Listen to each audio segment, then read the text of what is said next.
Bismillahirrahmanirrahim. Assalamualaikum warahmatullahi wabarakatuh. Alhamdulillah wassalatu wassalamu ala Rasulillah wa ala alihi wa sahbihi wa mawala wa la haula wa la quwata illa billah, amma ba'du. Baik, saya Muhammad Hanafi dari kelompok 6 sedikit memaparkan makalah pengembangan evaluasi PAI yang berjudul Tahap Pelaksanaan Evaluasi, yang diampu oleh Ibu dosen Ibu Ria Maharani, SPDI MPDI.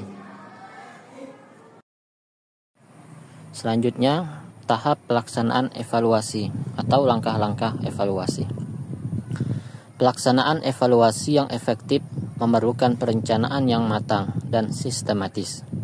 Setiap tahap dalam proses evaluasi harus dilakukan secara terstruktur agar hasil evaluasi dapat memberikan gambaran yang akurat dan relevan untuk pengambilan keputusan. Berikut ini adalah langkah-langkah penting dalam pelaksanaan evaluasi yang efektif. 1. Membuat perencanaan evaluasi. Perencanaan evaluasi dilakukan secara jelas dan spesifik agar perencanaan tersebut bisa digunakan menjadi petunjuk dan acuan untuk menentukan langkah selanjutnya.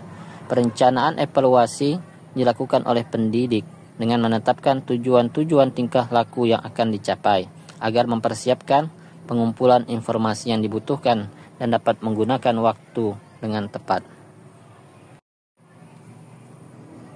2. Pengumpulan data. Setelah perencanaan dilakukan, langkah selanjutnya adalah pengumpulan data. Pada tahap ini, evaluator menggunakan instrumen yang telah disiapkan untuk mengumpulkan informasi dari sumber yang relevan. Metode pengumpulan data yang dipilih sangat bergantung pada tujuan evaluasi dan karakteristik target evaluasi.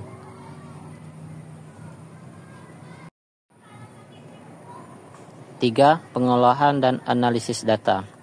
Setelah data dikumpulkan, tahap selanjutnya adalah pengolahan dan analisis data. Data yang terkumpul harus diolah secara cermat agar hasil analisis dapat memberikan informasi yang bermakna.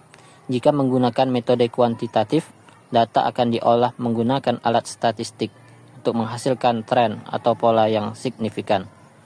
Sebaliknya, data kualitatif biasanya dianalisis melalui pengkodean dan interpretasi narasi untuk mengidentifikasi tema-tema utama.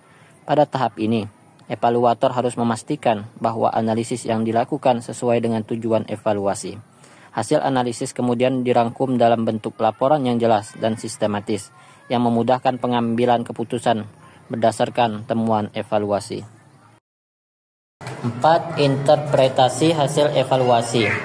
Interpretasi hasil evaluasi adalah proses menghubungkan temuan evaluasi dengan tujuan awal yang telah ditetapkan.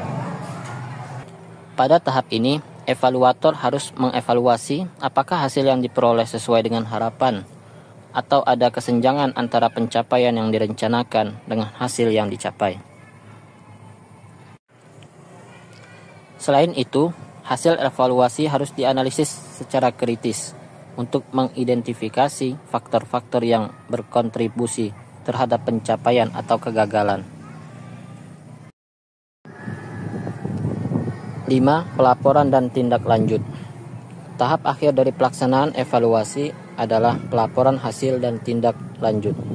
Laporan evaluasi harus disusun dengan cara yang jelas, ringkas, dan dapat dipahami oleh semua pihak terkait. Laporan tersebut harus mencakup kesimpulan utama dari evaluasi, kekuatan dan kelemahan yang ditemukan, serta rekomendasi untuk tindakan selanjutnya.